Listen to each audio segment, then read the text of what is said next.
National council of educational research and training یعنی NCERT کی نصابی کتاب سے ملک کے پہلے وزیر تعلیم، قومی رہنما، مجاہد آزادی، مصنف، صحافی، ہندو مسلم اتحاد کے پیروکار مولانا ابوالکلام آزاد کا نام ہٹا دیا گیا ہے۔ پولیٹیکل سائنس کی 11ویں کلاس کی نصابی کتاب کے پہلے باب آئین کیوں اور کیسے میں ایک سطر میں ترمیم کی گئی ہے، جس کے تحت مولانا آزاد کا نام دستور ساز اسمبلی کمیٹی کے اجلاسوں سے ہٹا دیا گیا ہے۔ عام طور پر جواہر لال نہرو، راجندر پرساد، سردار پٹیل یا PR امبیڈکر آئینی کمیٹیوں کی سربراہی کرتے تھے۔ اس میں سے مولانا ابوالکلام آزاد کا نام ہٹا دیا گیا ہے۔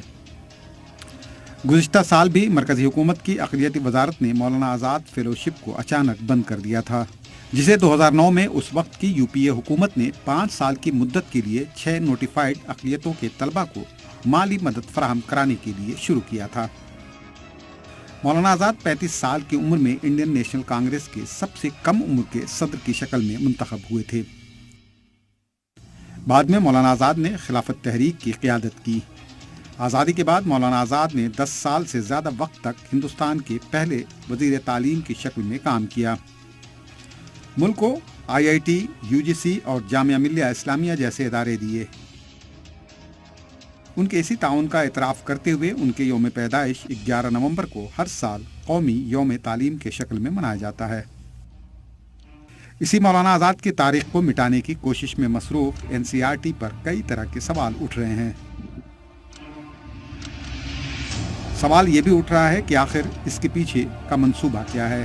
آخر ملک کو اس طرح کے کام سے ملک کو کس طرح کے پیغام دینے کی کوشش کی جا رہی ہے؟